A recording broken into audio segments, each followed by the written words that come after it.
नमस्कार दोस्तों, मैं शुभम शर्मा पेश हूँ आपके सामने लेकर आज एक अनदर वीडियो। और आज का हमारा जो टॉपिक है वो बेहद खास टॉपिक रहने वाला है, क्योंकि इस टॉपिक में अधिकांश लोगों की एक्यूरेसी नहीं आ पाती है।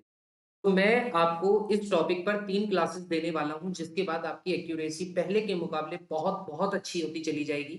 और अगर आप उसकी लगातार प्रैक्टिस करते रहेंगे तो डेफिनिटली आपकी 100% एक्यूरेसी से इसके आंसर आपके आने लगेंगे। टॉपिक को श्लोक के नाम से जाना जाता है। बात हालाँकि श्लोक अगर आपको अच्छा करना है तो आपको वेन डायग्राम की नॉलेज होनी चाहिए, ठीक है? तो टॉपिक का नाम श्लोक रहेगा। और बात करें अगर एसएससी की, अगर आप एसएससी के किसी भी एग्ज़ाम की तैयारी कर रहे हैं, भले ही वो सीजीएल हो, सीएचएसएल हो, सीपीओ हो, जीडी हो, कोई भी एसएससी का कोई भी एग्ज़ाम हो, वहाँ पर अगर रीज़निंग में अगर आपको श्लोक के 2 से 3 क्वेश्चन देखने को आम तौर पर मिल जाते हैं। ठीक है। बात करूँ बैंकिंग की, तो बैंकिंग के एस्पेक्ट से तो ये वाला टॉपिक आपका वैसे भी इम्पोर्टेंट टॉपिक हो जाता है, क्योंकि बैंकिंग में इसके 3 से 5 क्वेश्चन आपको 100% देखने को मिलते ही मिलते हैं। एक आधी शिफ्ट में नहीं आए वो बात अलग है, लेकिन ऐसा होता नहीं है कि श्लोक का बैंकिंग में आपको क्वेश्चन देखने को ना मिले। तो 3 से 5 क्वेश्चन आपको बैंकिंग में देखने को मिलते हैं श्लोक के। तो श्लोक एक बहुत इंपॉर्टेंट टॉपिक इसलिए हो जाता है, क्योंकि जब इसके क्वेश्चन का वेटेज 2 से 3 या 3 से 5 का वेटेज जा रहा है, तो आप सोचिए कि इतने नंबर का कहीं न कहीं हमारे रिज़ल्ट पे बहुत ज़्यादा फ़र्क पड़ता भी है। तो इसलिए अगर आप मेरे साथ जुड़े हैं और रीज़निंग अगर आप मेरे से पढ़ रहे हैं और आपको समझ आती है, तो यकीन मानिए कि आपको 3 क्लासेस में पूरा श्लोक कंप्लीट करवा दिया जाएगा। उसके बाद प्रैक्टिस आपको करनी होगी, मॉक टेस्ट आपको लगाना होगा। फिर भी कोई अगर डाउट रह जाता है तो आप टेलीग्राम चैनल से जॉइन हो जाइए, वहाँ पर आप अपने डाउट्स को पूछ सकते हैं। टेलीग्राम चैनल का लिंक मैं आपको डिस्क्रिप्शन बॉक्स में दे दूँगा। एंड सेकंड थिंग कि अभी हमने एक नया चैनल अपना और क्रिएट किया है, जिस चैनल को एम्बिशन अकेडमी जीएस पॉइंट के नाम से क्रिएट किया गया है, और वहाँ पर आपको जीएस की सारी वीडियोज़ देखने को मिलेंगी। आप एसएससी की सीजीएल में, जैसे कि आप जानते हैं कि एसएससी ने अपने पैटर्न को चेंज किया है, 2 मॉड्यूल में अब आपके टेस्ट होने वाले हैं। तो अब जीएस आपका बहुत इंपॉर्टेंट रोल प्ले करेगा, क्योंकि अब वो पहले प्री में आता था, लेकिन अब वो प्री में भी आएगा और मेंस में भी आएगा। तो इसलिए उसी एस्पेक्ट को ध्यान में रखते हुए और सीजीएल, इसी सीजीएल के जीएस के टारगेट को कंप्लीट करते हुए जीएस पॉइंट पर आपको सारी वीडियोज़ मिलेंगी, कंप्लीट मिलेंगी, विद डिटेल्स में मिलेंगी और अच्छे तरीके से एक्सप्लेन मैं ही आपको करने वाला हूँ, तो इसलिए उस चैनल को भी आप डेफ़िनेटली जॉइन कर लीजिएगा। तो आइए बिना किसी देरी के स्टार्ट करते हैं आज का वीडियो। और किसी भी टॉपिक को स्टार्ट करने से पहले हमें उसके कंसेप्ट को ज़रूर समझना होता है, क्योंकि जब तक हम किसी के कंसेप्ट को नहीं जानेंगे, तब तक हम उस टॉपिक को कभी भी कंप्लीट पढ़ ही नहीं पाएँगे या समझ ही नहीं पाएँगे। ठीक है? तो देखिए, कंसेप्ट बड़ा ज़रूरी होता है, उसके बाद हम अपनी ट्रिक्स को बना सकते हैं, लेकिन without any concept you can not make any tricks. तो इसलिए ट्रिक्स हमेशा तभी बनाई जाती हैं जब आपको उस कंसेप्ट की नॉलेज हो। तो देखिए, अगर मैं स्टेटमेंट की बात करूँ, तो जैसे हमारे पास जो स्टेटमेंट है, पहली स्टेटमेंट है ऑल एस इज़ पी। ये ऑल एस इज़ पी की अगर हम बात करें, तो ऑल एस इज़ पी कैसे होता है? ऑल का मतलब क्या होता है? ऑल का मतलब होता है सभी। ऑल का मतलब होता है सभी। जैसे आपको एक वर्ड यहाँ पर देखने को मिलेगा नो। नो का मतलब क्या होता है? नो का मतलब होता है कोई भी नहीं। नो का मतलब होता है कोई भी नहीं। और ऐसी अगर सम की बात करें, तो सम का मतलब क्या होता है? कुछ। का मतलब होता है कुछ। देखो, यहाँ पर आप ये लॉजिक मत लगाने लगना कि जैसे उसने आपसे कहा कि ऑल कैट्स आर डॉग्स। अब आप सोचो कि सारी कैट्स डॉग्स कैसे हो जाएँगी? तो ये स्टेटमेंट तो फ़ॉल्स हो गया। नहीं, जो आपको स्टेटमेंट दिया जाएगा वो आपको 100% ट्रू ही मानना है। ठीक है? यानी कि स्टेटमेंट में अगर कोई बात कही गई है, भले ही वो अ, आपके ब्रह्मांड के विपरीत हो, आपके विपरीत हो या आपकी सोच के विपरीत हो, लेकिन स्टेटमेंट में अगर कोई बात कही गई है, तो यकीन मानिएगा वो 100% ट्रू है। उसी के आधार पर कंक्लूज़न आपको दिया जाएगा और उस कंक्लूज़न में से आपको देखना है कि क्या ये कंक्लूज़न फ़ॉलो कर रहा है उस स्टेटमेंट को। अगर वो स्टेटमेंट को फ़ॉलो करेगा, तो हम ऑप्शन वही लगाएँगे जो फ़ॉलो वाले होंगे, नहीं करेगा तो नहीं फ़ॉलो करेंगे। और अगर कोई भी एक फ़ॉलो कर रहा होगा, तो हम आइदर का लेंगे, और कोई भी नहीं कर रहा होगा तो नहीं लेंगे। अभी मैं धीरे-धीरे आपको समझाने वाला हूँ, लेकिन मैं आपको कुछ चीज़ों से अवगत इसलिए करवा रहा हूँ, क्योंकि आपको स्टेटमेंट पढ़ने के बाद बड़े पेचीदा लगेंगे, जो पहली बार एसएससी सीरियल देने जा रहे हैं या इस श्लोक के टॉपिक को पढ़ने जा रहे हैं।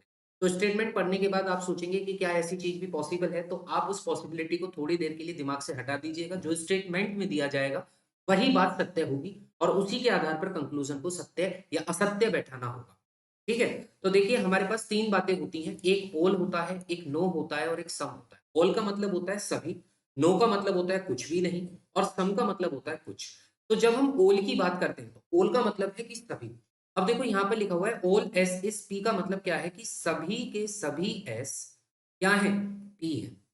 तो इसका मतलब है कि सभी एस अगर पी हैं, तो हम इसका वेन डायग्राम कैसे बनाएँगे? तो सबसे पहले तो हम पी बनाएँगे।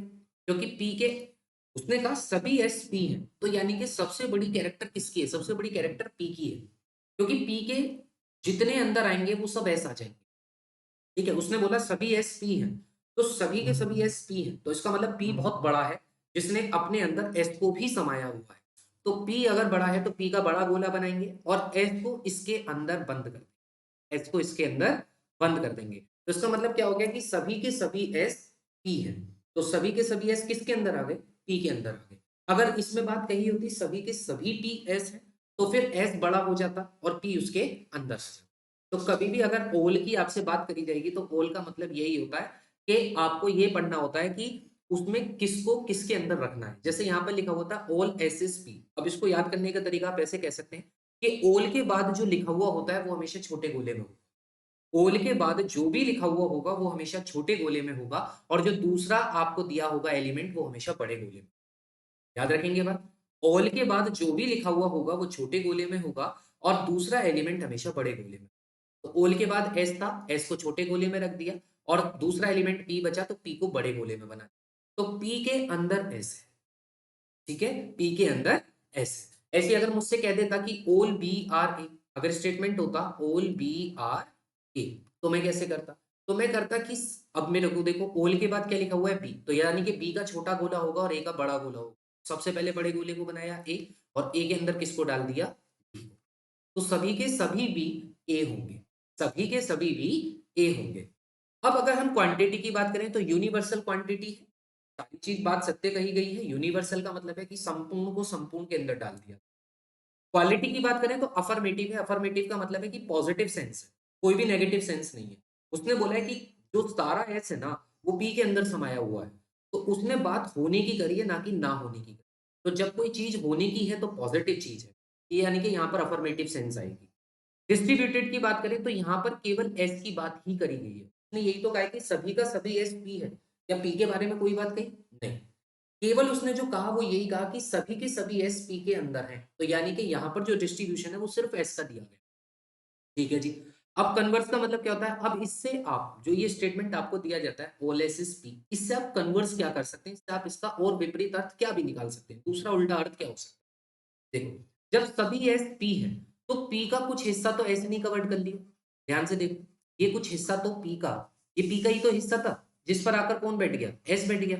एस ने तो कह दिया कि मैं सारा का सारा पी हूं, लेकिन जब इसने एस ने पी की जगह को घेर लिया, तो इसका मतलब है पी की कुछ जगह किसके द्वारा कवर्ड कर ली गई? एस के द्वारा कवर्ड कर ली गई। तो इसका मतलब आप ये भी तो कह सकते हैं कि कुछ पी जो है वो एस भी रहेंगे। भाई कुछ पी एस हो गए, जब सारा एस पी के अंदर आ गया तो एस ने जो पी की जगह को घेरा होगा, तो वो थोड़ी सी जो जगह पी की घिरी, तो उसका मतलब क्या है कि कुछ पी एस में भी आ गया।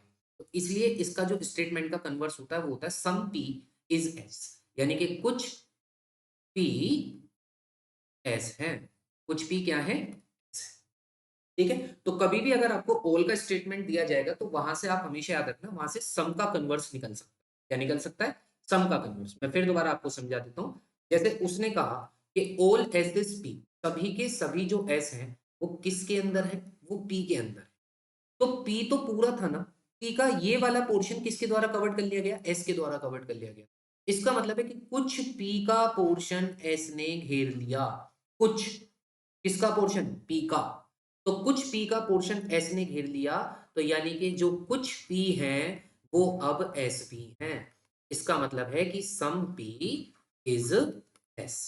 तो कभी भी अगर आपसे कहा गया कि ऑल एस इज पी, तो उसका कन्वर्स आप हमेशा समझना। अगर आपको स्टेटमेंट में दिया गया है कि ऑल एस इज पी और कंक्लूजन में दे दिया some P is S, some P is S, तो याद रखना कंक्लूजन हमेशा ट्रू, कंक्लूजन हमेशा ट्रू होगा। और यहीं पर एक बात और समझ लो, जो ओल का स्टेटमेंट होता है ये यूनिवर्सल स्टेटमेंट है, आप इसको बदल नहीं पाओ। अगर ओल एस एस पी बोला है और सपोज करो कंक्लूजन में दे दिया ओल पी इज एस, तो कंक्लूजन आपका बिल्कुल फॉल्स हो जाएगा।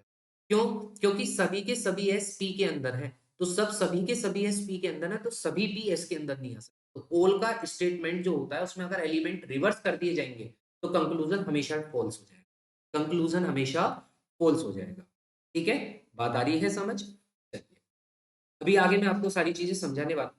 फिलहाल अभी आप मेरे साथ ये पूरी टेबल को समझिए, कंसेप्ट है, उसके बाद मैं आपको सारी चीज़ बहुत शॉर्ट ट्रिक में समझाऊँगा। ठीक है? पहली क्लास लंबी हो सकती है, लेकिन उसके बाद जब आपको चीज़ें समझ में बाकी क्लासेस तो बहुत शॉर्ट में निपटा दी। नो एस इज़ पी, इसका मतलब क्या है कि कोई भी एस पी नहीं है, कोई भी एस पी नहीं है। तो यानी कि एस और पी का दूर-दूर से कोई नाता नहीं है।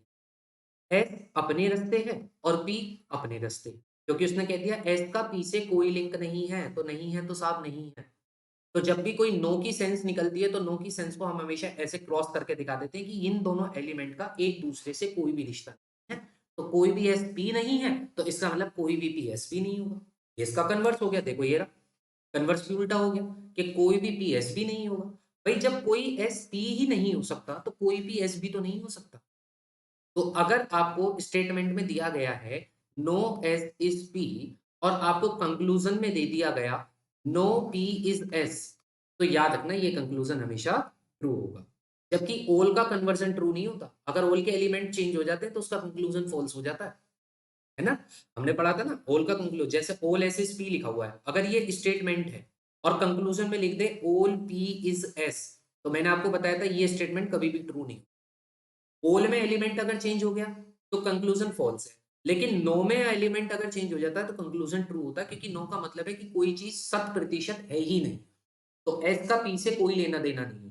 तो पी के अंदर अब कितने ही एलिमेंट आ जाए, पी के अंदर कितने ही एलिमेंट आ जाए, उनका भी एस से कोई लेना देना नहीं होगा, उनका भी एस से कोई लेना देना नहीं होगा। ठीक है, चलिए अब क्वांटिटी की बात करें तो यूनिवर्सल क्वांटिटी, संपूर्ण का संपूर्ण पर अधिकार चल रहा है। क्वालिटी की बात करें तो नेगेटिव सेंस है। देखो नो तो अपने आप में नेगेटिव सेंस दिखा रहा है, तो जहां नो है वो नेगेटिव है ही है। और दोनों की बात करता है, एस की भी बात करता है और पी की भी बात करता है। यानी कि उसने कहा कि एस पी नहीं है तो पी भी तो एस नहीं है, तो दोनों की बात करिए। इसलिए इसका converse no P is S भी ट्रू होता है। इसके बाद अगला आता है some S is P. Some S is P की बात करें तो सम का मतलब क्या होता है? सम का मतलब होता है कुछ। जब हम कुछ की बात करते हैं तो इसका मतलब है कुछ एस पी, जो कुछ एस है वो क्या है?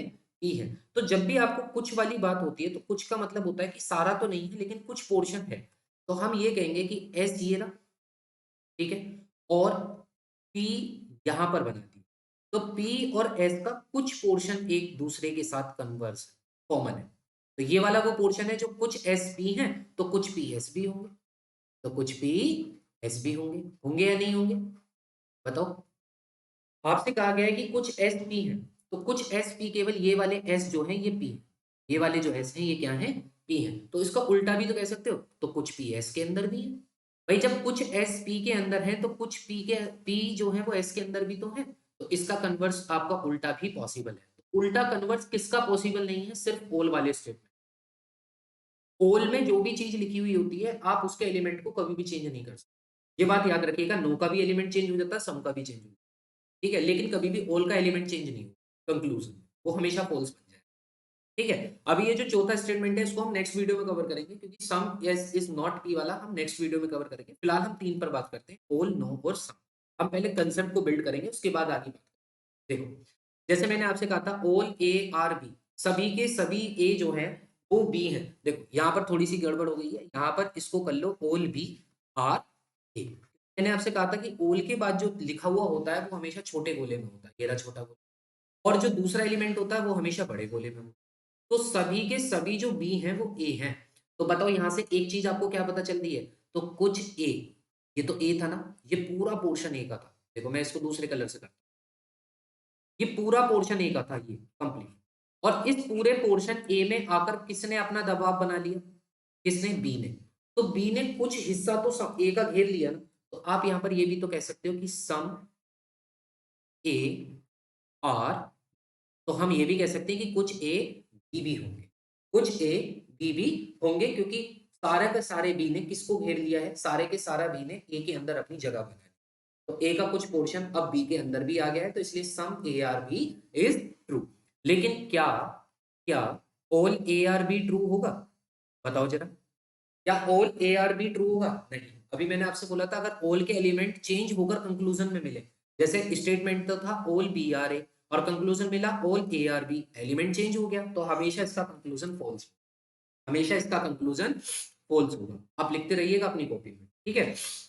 इसके बाद अगली बात करते हैं, सम ए आर बी। मैंने आपसे कहा था जब सम की बात होती है, सम का मतलब होता है कुछ है, तो कुछ ए कुछ बी के अंदर है, कुछ ए कुछ बी के अंदर है, तो कुछ बी भी तो कुछ ए के अंदर है या नहीं?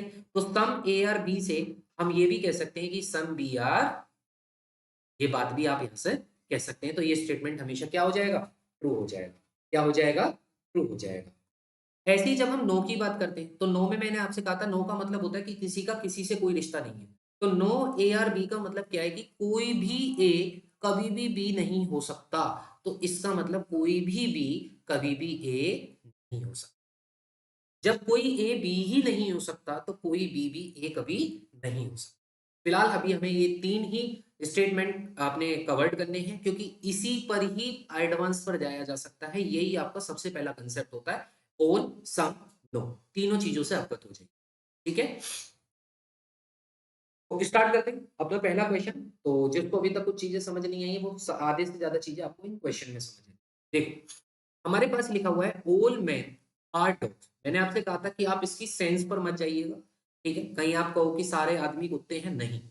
इसका मतलब ये नहीं है कि वास्तविकता कोई बात नहीं है। स्टेटमेंट दिया गया है, स्टेटमेंट से कंक्लूजन को ट्रू करना है, तो स्टेटमेंट को ट्रू ही माना जाए। कहा गया है ऑल मैन आर डॉग्स, तो सभी के सभी मैन डॉग्स हैं। मैंने आपसे बोला ऑल के बाद जो लिखा हुआ होता है उसको हमेशा छोटे गोले के अंदर डालो, मैन। और डॉग्स दूसरा एलिमेंट है, तो उसको बड़े गोले के अंदर डाल। ये कौन है? फिर हमसे कहा गया ऑल डॉग्स आर कैट्स। अब ऑल के बाद क्या है? डॉग्स, तो यानी कि डॉग्स भी अंदर छोटे गोले में होगा, और कैट्स जो होगी वो सबसे बड़े गोले में होगी, यानी कि ऐसे, ये ऐसे। तो सबसे बड़ा जो गोला है वो किसका है? कैट्स का। और सबसे छोटा जो गोला है वो किसका है? मेंस का, ठीक है? अब कंक्लूजन पर आते हैं। कंक्लूजन है ऑल मैन आर कैट्स। क्या सभी के सभी मैन कैट्स होंगे? अब आप ये देखिए कि जो ऑल के बाद चीज है उसका छोटा गोला होना चाहिए, बिल्कुल है छोटा गोला। और जो दूसरा एलिमेंट है उसका बड़ा गोला होना चाहिए, मतलब इससे बड़ा होना चाहिए। तो हाँ, इससे बड़ा है। देखो, मैन का गोला छोटा है और कैट का गोला बड़ा है, तो बिल्कुल ये स्टेटमेंट तो ट्रू है। ये स्टेटमेंट तो बिल्कुल ट्रू है। फिर अगली बात है ऑल कैट्स, सभी के सभी कैट्स। ये स्टेटमेंट यही फॉल्स हो गया। ऑल के बाद जो चीजें लिखी हुई होती हैं वो हमेशा छोटे गोले में होती हैं, जबकि कैट का सबसे बड़ा गोला है, तो ये स्टेटमेंट कभी भी ट्रू नहीं। तो यानी कि यहाँ पर केवल और केवल कौन सा कंक्लूजन फॉलो कर रहा है? Only conclusion first follow. केवल और केवल कौन सा कंक्लूजन फॉलो कर रहा है? केवल फर्स्ट फॉलो। आई होप आपको ये क्वेश्चन समझ आया होगा।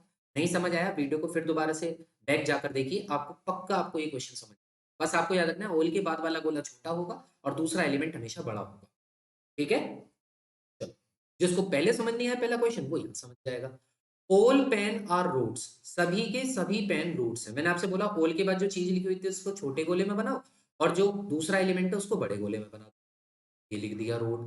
फिर हमसे कह रहा है ऑल रोड, यानी कि रोड भी छोटे गोले में है, तो इसका मतलब है हाउसेज जो है वो बड़े गोले में चले गए, तो जी बड़े गोले में भेज दिए। ये कौन है? ये हाउसेज। हमसे कहा गया ऑल हाउसेज। देखो, ऑल के बाद जो चीज होती है वो छोटे गोले में होती है। क्या हाउस का छोटा गोला है? नहीं, उसका तो सबसे बड़ा गोला है, तो इसका मतलब ये स्टेटमेंट तो वैसे ही फॉल्स, ठीक है? ये तो स्टेटमेंट वैसे ही फॉल्स हो गया। उसके बाद कहा गया सम हाउसेज आर पेंस। मैंने आपसे कहा था ऑल से जो कन्वर्स निकलता है वो सम का ही निकलता है। सम हाउसेज, कुछ हाउसेज पेंस होंगे। देखो, ये पूरा हाउसेज है, ये पूरा हाउसेज है, और इस हाउसेज के अंदर ये छोटा सा हिस्सा किसने घेर लिया? पेन ने घेर लिया।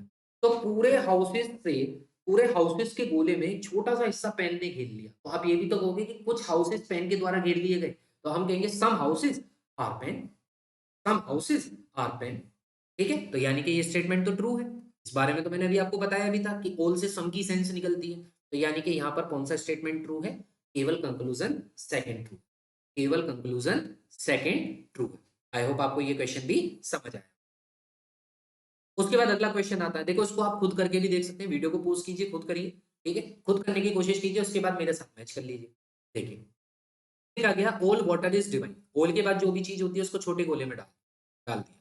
फिर दूसरी चीज को हमेशा बड़े गोले में डाल दो, डिवाइन हमने बड़े गोले में। फिर कह रहा है ऑल टेम्पल्स आर डिवाइन। अब देखो यहाँ बात समझना, डिवाइन और डिवाइन, डिवाइन हमेशा बड़े गोले में, क्योंकि ऑल के बाद डिवाइन नहीं लिखा हुआ। लेकिन ऑल टेम्पल्स आर डिवाइन, इसका मतलब क्या है कि इसी डिवाइन के अंदर टेम्पल भी है, इसी डिवाइन के अंदर टेम्पल भी है। अब आप कहोगे टेम्पल और इसका वाटर का मैंने गोला अलग अलग क्यों बनाया? क्योंकि मुझे स्टेटमेंट में ये बात नहीं कही गई कि वाटर और टेम्पल का आपस में कोई रिलेशन है, नहीं। ये मुझसे कहा ही नहीं गया। तो जो मुझसे नहीं कहा गया मैं उसको खुद नहीं कहूँगा, ठीक है? मुझसे कहा गया था भाई जो वाटर है वो डिवाइन है, ठीक है? और फिर कह दिया जो टेम्पल है वो भी डिवाइन है। तो ऑल के बाद वाली चीज़ तो छोटे गोले में होती है और दूसरा एलिमेंट बड़े गोले में होता है, तो बड़े गोले में डिवाइन ही रहा, ठीक है? अब हमसे कहा गया ऑल वाटर इज़ टेम्पल। अब मुझे बताना क्या वाटर और टेम्पल का आपस में कोई रिलेशन है? क्या वाटर और टेम्पल का आपस में कोई रिलेशन है? नहीं कह सकते, आप इस बारे में कुछ भी नहीं कह सकते। तो जिस बारे में आप कुछ नहीं कह सकते उसका मतलब होता है सी एंड डी। क्या होता है? सी एंड डी मतलब कैन नॉट बी डिटरमाइंड, यानी कि इस बात को मैं नहीं कह सकता कि सभी वाटर टेम्पल के अंदर होंगे या सभी टेम्पल वाटर के अंदर होंगे, ये बात मैं कतई भी नहीं कह सकता। ऐसे ही दूसरी बात कह रहा है ओल्ड टेम्पल्स आर वाटर, यानी कि इसने भी उल्टी बात कही।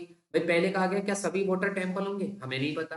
क्या सभी टेम्पल वाटर होंगे? तो ये बात भी तो हमें नहीं पता, क्योंकि ये बात हमें स्टेटमेंट में बताई नहीं गई थी। इसका मतलब है ये दोनों की दोनों बातें सी एंड डी, ये फॉल्स नहीं है, ये कैन नॉट बी डिटरमाइंड है, क्योंकि ये बात हमको पता नहीं है।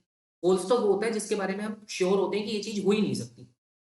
लेकिन वाटर और टेम्पल का रिलेशन आपस में क्या है इसको बताया नहीं गया, तो ये कुछ भी हो सकता है। तो इसलिए दोनों ऑप्शन सीएनडी है, और सीएनडी जब दोनों हो गए तो इसका मतलब कोई भी ऑप्शन करेक्ट नहीं है। जब कोई भी ऑप्शन करेक्ट नहीं है तो नाइदर फर्स्ट नॉर फॉलो, ना तो पहला फॉलो कर रहा है ना सेकंड फॉलो कर रहा है, क्योंकि दोनों के आंसर ही क्या है? Can not be determined. क्या है? Can not be determined. तो इसलिए इसका जो ऑप्शन होगा वो होगा नाइदर फर्स्ट और सेकंड फॉलो। आई होप आपको ये क्वेश्चन भी समझ आ गया। ये अगले क्वेश्चन पर आते हैं। अगला क्वेश्चन है सम हेन्स आर काउज। देखो सम, मैं आपसे कहा था सम का मतलब क्या होता है कि कुछ हेन्स काउज है। तो ऐसे बनता है सम का, हमेशा बोलो भाई ये रही काउ ये रहे हेन्स, और ये कुछ पोर्शन हेन्स का काउ में है तो काउ का कुछ पोर्शन। फिर कहा गया ऑल काउज आर हॉर्सेस, सभी की सभी काउज हॉर्सेस हैं। तो यानी कि जो काउज है ना ये बड़े गोले के अंदर है, और बड़ा गोला किसका है? बड़ा गोला है horses का। तो यहां पर इसको लिख देते हैं horses, इसको क्या लिख देते हैं? इसको hens लिख देते हैं, ठीक है? और ये क्या है? cows। क्या ये बात समझ आई? देखो ओल के बाद जो चीज लिखी हुई थी वो हमेशा छोटे गोले में होती है और दूसरा एलिमेंट बड़े गोले में होता है, तो यानी कि सारी काउस horses के अंदर। तो horses ये रहा, काउस ये रहा। उसके बाद कहा गया कुछ काउस hens है, तो कुछ काउस hens है तो कुछ काउस ये नहीं और hens ये रहा। अब तुम कहोगे hens को horses के अंदर भी तो डाल सकते हो। देखो तुम पॉसिबिलिटी पे काम मत करो, क्योंकि पॉसिबिलिटी अभी मैंने सिखाई भी नहीं है, ठीक है? अभी हम केवल या तो 100% ट्रू की बात कर रहे हैं, 100% फॉल्स की बात कर रहे हैं, या फिर सीएनडी की बात। वो जब क्लासेस का लेवल बढ़ेगा तब आपको बताया जाएगा कि पॉसिबिलिटी क्या होती है। हेंसेस इसके अंदर आ सकती थी या नहीं आ सकती थी, वो पॉसिबिलिटी के केस है, ठीक है? फिलहाल अभी आप यहीं पर समझिए। अब कहा गया सम हॉर्सेस आर हेंस, कुछ हॉर्सेस हेंस होंगे। अरे तो तुम देखो ना, देखो ये रहा हॉर्सेस का बड़ा वाला गोला, देखो दूसरे कलर से दिखा, ध्यान से देखो। ये रहा हॉर्सेस, ये रहा हॉर्सेस, ये हॉर्सेस का देखो, ये जा रहा पूरा। और क्या ये पूरा गोला हेंस से नहीं निकलता हुआ जा रहा? बिल्कुल जा रहा है। अगर ये हेंस से निकलता हुआ जा रहा है इसका मतलब कुछ पोर्शन तो इसने हेंस का कवर कर लिया ना। किसने? हॉर्स ने। सारा तो नहीं करा पर कुछ पोर्शन कवर कर लिया, तो सम हॉर्सेस आर हेंस। बिल्कुल, ये स्टेटमेंट क्या हो गया? ये स्टेटमेंट अपने आप में ट्रू हो गया कि हाँ कुछ हॉर्सेस तो हेंस है, कुछ हॉर्सेस तो हेंस हैं, ये पक्की बात है, ठीक है? फिर कह रहा है सम हेंस आर हॉर्सेस। अब देखो ये स्टेटमेंट उल्टा कर दिया। सम की उल्टी बात वो होती है, अभी आपने पढ़ा था, देखो पढ़ा था, ये रहा। अगर कहीं बात लिखी हुई है सम एस इज पी, तो उसका उल्टा भी तो ट्रू होता है, सम पी इज एस। तो सम का उल्टा हमेशा ट्रू होता है, और यहाँ पर वही बात है, यहाँ पर भी बात वही है। देखो पहले कहा सम हॉर्सेस आर हेंस, और फिर कह दिया सम हेंस आर हॉर्सेस। तो जब पहला वाला स्टेटमेंट ट्रू है तो उसका रिवर्स भी क्या हो जाएगा? ट्रू। तो यानी कि यहाँ पर दोनों के दोनों फॉलो, यहाँ पर दोनों के दोनों फॉलो कर रहे हैं। भाई जब कुछ हॉर्सेस हेंस चला गया तो कुछ हेंस भी तो हॉर्सेस के अंदर चलेगी। आप देख लो ये रहा पोर्शन, ये रहा। कुछ हेन्स हॉर्सेस के अंदर भी गई, काउस के अंदर भी गई। कुछ काउस हेन्स के अंदर भी गए और कुछ हॉर्स हेन्स के अंदर भी गए। तो यहाँ पर सम का तो हर किसी के साथ रिलेशन, ठीक है? अगली बात समझ, तो यहाँ पर दोनों के दोनों स्टेटमेंट फॉलो हुए। अगले क्वेश्चन पर, ये नोट वाले तो हम बाद में करेंगे, नो वाला क्वेश्चन, ठीक है? नोट वाले इस वीडियो में इसलिए कवर नहीं कर रहे क्योंकि उसको अगले उसमें कवर कर लेंगे, ठीक है? तो चीजें जल्दी आसानी से समझ आ जाती हैं। धीरे धीरे पढ़ो, लेकिन ऐसा पढ़ो कि आपका 100% वो टॉपिक कम। आज ओल सम और नो तीन चीजों पर बात करें। देखो है ऑल विंडोज आर डोर्स, बनाओ। आपको पता है ऑल के बाद वाली चीज छोटे गोले में और दूसरी वाली चीज हमेशा बड़े गोले में। फिर कहा गया नो डोर इज वॉल। अच्छा, अगर डब्ल्यू और डब्ल्यू दोनों है तो इसको फिर मैं WIN लिख लेता हूँ। फिर हमसे कहा गया कि कोई भी जो डोर है ना वो वॉल नहीं है, तो कोई भी डोर क्या नहीं है? वॉल नहीं है। तो जब कोई भी डोर वॉल नहीं है तो डोर के अंदर जितना सब कुछ होगा उसका कभी भी रिलेशन वॉल के साथ नहीं है, उसका कभी भी रिलेशन वॉल के साथ नहीं होगा। यानी कि आप ऐसा समझो कि ये 2 पड़ोसी हैं, एक आपका डोर है और एक आपका पड़ोसी वॉल है, ठीक है? अब इन दोनों पड़ोसियों की आपस में नहीं बनती। तो जो डोर का पड़ोसी है, तो डोर का पड़ोसी तो डोर के अंदर रह गया, ठीक है? और जो वॉल का पड़ोसी है वो वॉल के अंदर रह गया। तो जब वॉल की डोर के अंदर से नहीं पट रही, यानी कि वॉल की जब डोर से ही नहीं पट रही, तो डोर के किसी भी रिलेटिव से उसकी पटेगी ही नहीं। ठीक है? किसी भी रिलेटिव से पटेगी ही नहीं क्योंकि वो भी उसी के अंदर आ गया। समझ रहे हो बात को? वो भी उसके अंदर क्या आ गया? अंदर आ गया। ठीक है? तो वही चीज़ है कि जब हमारा नो का रिलेशन होता है, तो नो के रिलेशन में जिसके साथ भी नेगेटिव रिलेशन है, उसके अंदर जो भी चीज़ आ जाएगी, वो भी दूसरे के साथ नेगेटिव ही रहने वाली। यानी कि अगर आपसे कहा गया है कि कोई भी डोर गोल नहीं है, अगर आपसे कहा गया है कि कोई भी डोर गोल नहीं है, तो याद रखना कोई विंडो भी गोल नहीं होगी। कोई विंडो भी गोल नहीं होगी। क्यों? इसलिए नहीं होगी क्योंकि पूरी की पूरी विंडो जो है, वो किसके अंदर है? डोर के अंदर है और पूरा डोर वॉल के साथ कोई भी रिलेशन नहीं रखता। तो इसलिए उसके अंदर जो कंप्लीट आ गया, उसका कोई भी रिलेशन नहीं रहा। तो इसलिए अब हमसे कहा गया नो विंडो इज़ वॉल। देखो मैंने अभी यही लिख दिया नीचे कि कोई भी विंडो वॉल भी नहीं होगी। तो ये बात बिल्कुल ट्रू, ये बात बिल्कुल ट्रू है। फिर आपसे कहा गया नो वॉल इज़ ट्रू। भाई ये बात तो देखो, ऊपर देखो नो का रिलेशन था कि कोई भी डोर वॉल नहीं है, तो इसका उल्टा भी तो ट्रू होता है कि कोई भी वॉल डोर नहीं हो। तो यानी कि यहाँ पर दोनों स्टेटमेंट फॉलो हो रहे हैं, तो इसलिए बोथ फर्स्ट और सेकंड फॉलोज़। यहाँ पर पहला भी फॉलो हो रहा है और सेकंड भी फॉलो हो रहा है। तो आई होप आपको इन 5 क्वेश्चंस के साथ कांसेप्ट को समझने की मैंने जितनी कोशिश करी होगी वो आपको समझ आ गया होगा। नेक्स्ट वीडियो में हम अपने लेवल को बढ़ा देंगे और तीसरी वीडियो में पॉसिबिलिटी को कंप्लीट करके पूरा टॉपिक कंप्लीट। एसएससी लेवल तक के लिए आपकी 2 ही क्लास सफिशिएंट है, क्लास 1 एंड क्लास 2 और बैंकिंग के लिए क्लास 3 भी आपको देखनी पड़ेगी। ठीक है? तो आई होप आपको मेरी वीडियो अच्छी लगी होगी। वीडियो अच्छी लगी, वीडियो के साथ प्यार और प्रेम सदैव बनाए रखिएगा। वीडियो को शेयर करिएगा, लाइक करिएगा, चैनल को सब्सक्राइब करिएगा और करवाइएगा। मिलते हैं नेक्स्ट वीडियो में, तब तक के लिए जय हिंद, जय भारत, ध्यान रखिए।